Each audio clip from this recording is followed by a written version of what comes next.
Welcome back to the panel discussion, Continuous Diagnostics and Mitigation, discussion on progress and next steps, sponsored by Symantec on Federal News Radio 1500 AM and federalnewsradio.com.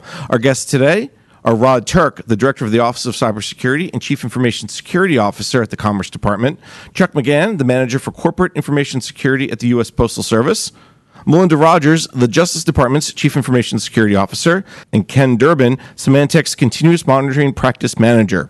I'm your moderator, Jason Miller. Now, before break panel, we were talking a little bit about the ROI, the return on investment to cybersecurity. One of the toughest things around cyber, how do you sell that to the powers that be? And in your case, your CFO, your assistant secretaries and such. When Chuck from Postal Service was going through that idea of, well, it's not necessarily an ROI, but it's really a cost avoidance issue. There's a lot of other issues to bring up. I could see Rod and Melinda's heads just nodding, yes, yes, yes. So let me go with Rod first. From an ROI perspective, how do you make that sell to your CFO, to your deputy secretary and such? The ROI is very difficult. How do you sell the marginal benefit of an additional dollar spent on cybersecurity? What is that benefit? How does it translate? What are you going to give them in return that's going to facilitate the functional mission of the organization? It's a difficult discussion, but I think what we need to kind of twist that discussion a little bit from my perspective and start talking about cybersecurity as an enabler. Because let's face it, if there's malware out there, viruses and the like that are hindering the mission of the organization, cybersecurity then needs to look at itself as an enabler to be able to remove those obstacles and to maintain the fiduciary, the trust with the American people for what we're doing. Very important in the Department of Commerce because we have the Weather Service. There's loss of life, loss of property, those kinds of things at NOAA. And we want to make sure that the weather information that we're putting forward is in fact as accurate as possible and also is does the job the best way we can. That's how you build the trust, and I think cybersecurity has a major piece in making that happen. I imagine just if you think about what we brought up the National Weather Service, hurricane season is about a month old now. Mm-hmm. If you think about instead of someone hacks into your system and causes some kind of delay in people knowing a tornado is coming, think about the loss of property that could cause because people didn't get the information in time. Absolutely, and the information that you get from the weather satellites and all of that, as it's aggregated into a prognostication, each and every one of those data points is important. So therefore, you have to make sure that where that data comes from is in fact pristine and is the best and accurate as possible.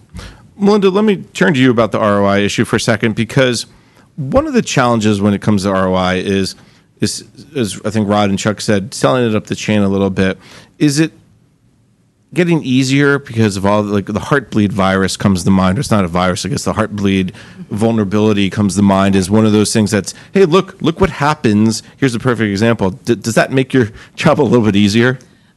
I think it does. It illustrates the importance of cybersecurity and having the right solutions and the right safeguards in place. So with respect to ROI, I agree with my fellow panelists. It is very difficult to quantify, but I do think that as security professionals, we could potentially continue to do more, figuring out whether it's, let's say, if an infected machine is compromised, then what's the man hours that's going to take to pull that machine, sanitize it, and then reinstall it. So you could take that, multiply by the number of workstations you have in your environment, and that will give you at least some sense of the business dollars associated with a machine being down. So I think overall there's opportunity there for us to continue to better quantify what does security risk mean. And then there's always the other element that Chuck mentioned earlier, the intangible value of your brand. When that's tarnished, it's going to cost that much more to rebuild that brand if you're able to rebuild that brand. And the Justice Department, I think, has been a victim of the cyber attack. I think Anonymous went after your websites too, and that's a minor inconvenience, but it still matters because people pay attention to the stuff like that. Let me turn to Ken real quick. Do these tools, CDM related and ROI, do they match up, or is that yet to be determined? Well, first I want to say that I agree, and Symantec agrees with how the panelists are describing the value of cybersecurity. The ROI I was specifically referring to is when Mr. Streufert justified the cost of CDM by, I think it was a range of, on the low end of 600 million up to 1.2 billion spent on reports and man hours every time there is a security event, and he put a value to that, and CDM and the tools, and specifically the automation of those tools, is supposed to help offset that effort. So I think I answered both your questions there, that how the tools are going to impact the ROI. Because the tools that are happening now, I mean, a lot of the CDM tools that are being put out there are in many ways the first generation. I mean, I imagine just from your perspective, Ken, let me go back to you, that the long view of this is that the tools obviously will get better, but from in the short term, are the tools the right tools? And maybe that's not the best, the right is maybe not the best word to ask, that, the way to ask that, but do you get my drift in terms of are the tools meeting what the threat looks like today? Yeah, I think phase one was spot on, and it agrees with what used to be SANS top 20 and even what the Australian government is doing. If you can only do certain things, do these and you have the biggest impact. The whole mantra of you can't protect what you can't see. And I think they did a very good job of evaluating the tools that went on to the BPA. So for the purpose of phase one, the intent of phase one, I think there are good tool sets. I think the real value is going to be when the output of those sensors and then the sensors that are coming in phase two and phase three are aggregated and automated so that you can see your situational awareness and you can make risk-based decisions. That's where the real value is going to kick in. Probably touch on it a little bit later is that as you look at the CDM ROI, the whole point of CDM is so that we don't all have to be looking for the same threats over and over again, that our investments can be limited by learning from others. So if Department of Commerce sees something that we're going to know through DHS that I should be looking for it, or just to see something, that's the whole overarching approach to CDM is to get all that information in one collaborative environment so we can all pull from it and make sense of it, to not have to do the same thing over and over and over again within each agency. I think so. The ROI is going to get better, but I'm not sure that it's going to be called necessarily return on investment. I think it's going to be called, return on information more than investment. And one of the pieces that, just to kind of pull on that thread a little bit more, is Justice may see something before Commerce does, because unfortunately for you, Melinda, maybe you guys are a bigger target. And the goal through, and I know OMB's kind of started to do this through the Cyberscope tool through US CERT a lot, is to say when Justice rings their bell and say, hey, this port is in danger of being compromised, and Rod goes, oh, I'm closing that port. I mean, is that, let me start with Melinda, is that the way it's working or should work? Yes, that's the way it should work, and actually, I would say what you're describing is a primary function of U.S. CERT. Obviously, as each department and agency encounter an event or an incident, at least a reportable incident, our obligation is to report it up to U.S. CERT, and U.S. CERT does send that information back out to the community in various forms to make sure that the same consequence doesn't get suffered twice or more by different agencies. For us at the Department of Commerce, for the tool that we have, we know we will know what is on every single machine that we have within our environment.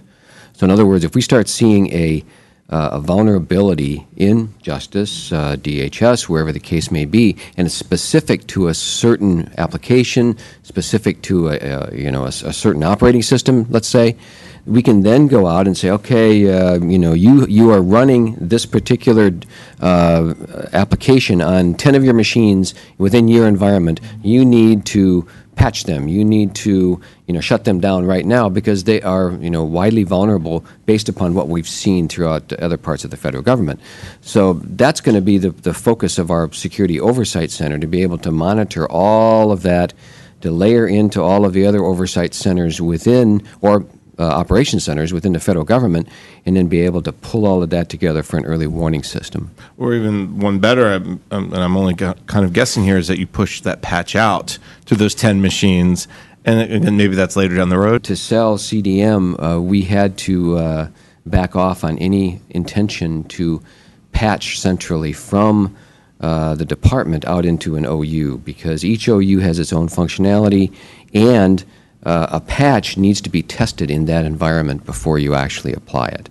And in some cases, a patch may break things. And for example, I do not want to hinder production at the Patent and Trademark Office because I pushed a button that sent a patch down to the Patent and Trademark Office. I would not want that responsibility. I will leave that to the CIO at PTO, but I can tell him, you're vulnerable and these machines in this area, in this specific instance, you need to fix it. It goes back to the risk management piece as the system owner, whether it's the CIO or the program person, they can then say, I'll accept that risk for today, but tomorrow I'm going to fix it, or whoa, I'm pulling plugs out the wall. Exactly. I mean, Ken, is that the point of this? Is that whole, we keep talking risk management in many ways.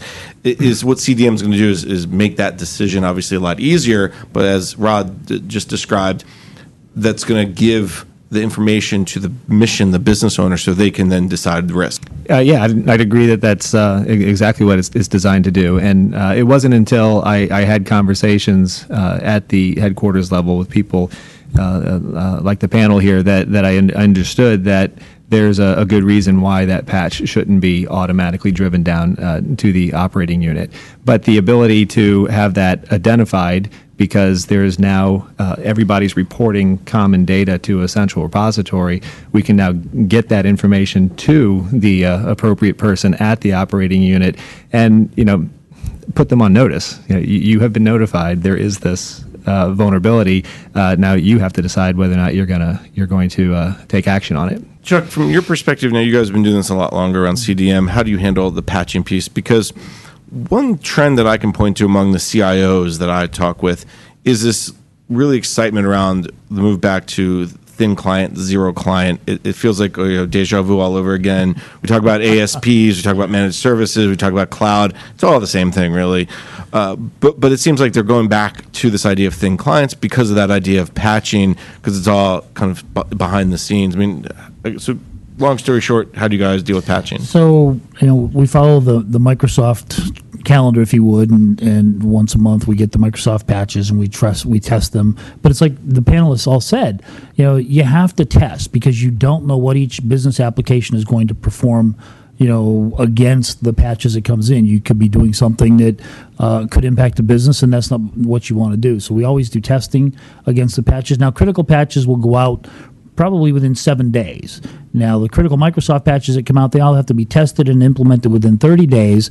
Any PCI patches that we have, because we're a big retail shop, obviously, so PCI patches by PCI policy have to be done within 30 days. Anything beyond that, we'll try and get it within the 60 days. But if it's urgent, we have a review process that allows us to sit down with the business owner and with the operations folks, make an assessment, and say this has to be done immediately. And we did that with the Heartbleed, obviously. We found 3 devices, and we said patch it now, and had to fix it. And it's one of those things where you have to make business decisions, and that's why I say it's business value add. You just can't go forward and say the security mantra is you have to patch everything all the time. You got to make sure you understand your impact to the back end of the business. So that's how we handle patches. We analyze them. Are they appropriate? And we've gone through some rigorous discussion as far as, well, that patch, we don't use that, and we shouldn't have to apply that patch because it's not in our environment, except that 2 patches down the road, we're going to be putting it back in that environment anyway because it came in a roll-up patch. So we kind of play that, where is it affecting our organization? Does it play today? And how do we make sure the business isn't impacted with a rolling patch kind of cycle? So it helps us that way. Melinda, let me turn to you for a second. When we talk about CDM, we talked a little bit about patch management and ROI. CDM is definitely a long-term effort. This is not something that you put in, you're done, you walk away from it. It's cybersecurity, for goodness sake. It's always going to be there. Where do you see it going 2, 3, 5 years from now? Where do you hope that justice is at? With the CDM program, they have already identified specific areas to focus on for phases 1, 2, and 3. And our intention absolutely is to continue to leverage the program where we're able to make sure we have the right solutions in place. And frankly, if it's a solution that's offered to agencies, this is where we also benefit from taking the tool, implementing it in our department so that our components themselves don't have to expend the funds individually. So there's, certainly a benefit to the buying power there.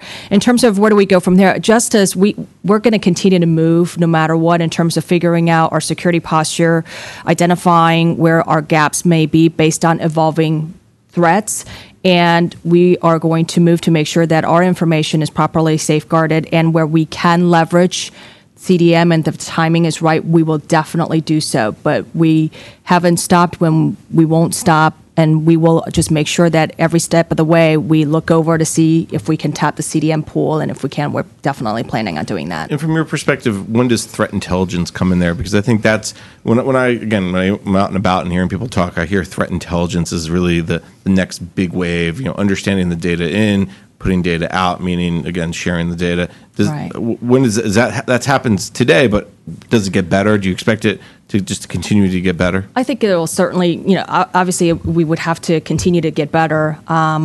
Whether, CDM would have a play in that, I can't say. I mean, that's up to the CDM program managers. But from our standpoint, it's about taking that intelligence based on the tools that we have. And as we, let's say, implement different tools into our environment, we're going to see new information, right? So as we see the new information, we might make decisions differently, whether it's on reacting to a particular infection or looking at what additional tool sets we might want to bring into our environment. All right, well, we're going to take a quick break. When we come back, I think we're going to continue down that path of threat intelligence. You're listening to the panel discussion, Continuous Diagnostics and Mitigation, discussion of progress and next steps, sponsored by Symantec on Federal News Radio, 1500 AM and federalnewsradio.com.